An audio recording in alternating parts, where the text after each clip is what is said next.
Sir. So నేను బేసికల్గా job కోసం చాలా ట్రై చేశాను సార్.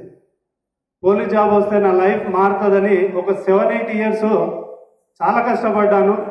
చిన్నప్పటి నుంచి ఫ్యామిలీ కూడా చాలా పూర్, ఫ్యామిలీకి మంచిగా చూసుకోవాలి అని జాబ్ కోసం చాలా కష్టపడ్డాను సార్. తర్వాత కరోనా వచ్చిన తర్వాత మా అప్లైనర్స్ వచ్చేసి Narender sir and Krishnaveni madam, great leader. Dhanalakshmi madam. గురువు గారి మాటలు విని ఈ బిజినెస్ కనెక్ట్ అయ్యాను సార్. గుడ్ మార్నింగ్ వెస్టేజ్. Good morning.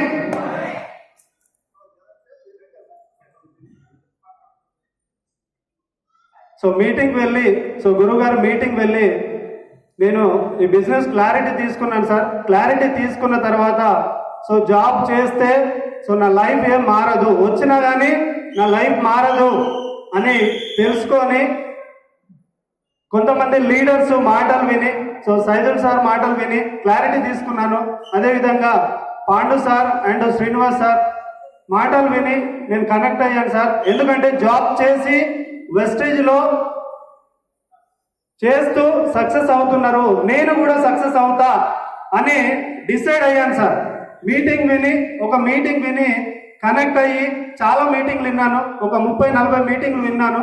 విన్న తర్వాత కనెక్ట్ అయిన తర్వాత నేను కూడా దీంట్లో 1,00,000 తీసుకుంటా అని ఆ గోల్ తోటి పనిచేశాను సార్. ఫస్ట్ ఇన్కమ్ వచ్చేసి 141.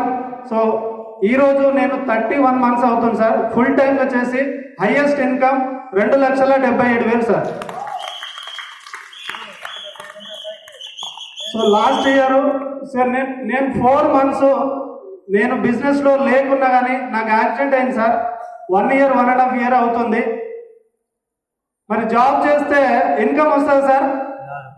ఏ జాబ్ చేసినా కానీ నెల ఇన్కమ్ వస్తుంది. అదే చేయకపోతే వస్తుందా?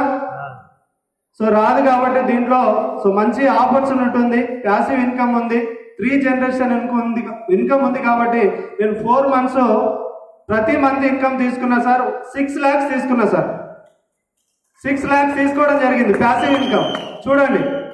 కాబట్టి మంచి ఆపర్చునిటీ ఉంది. మీరు కూడా పట్టుకోండి, మీ లైఫ్ కూడా చేంజ్ అవుతుంది. అదేవిధంగా 14 లక్షల హుండై వెన్యూ కార్ తీసుకున్నా సార్. మార్చిలో 9 నెలలు అవుతుంది.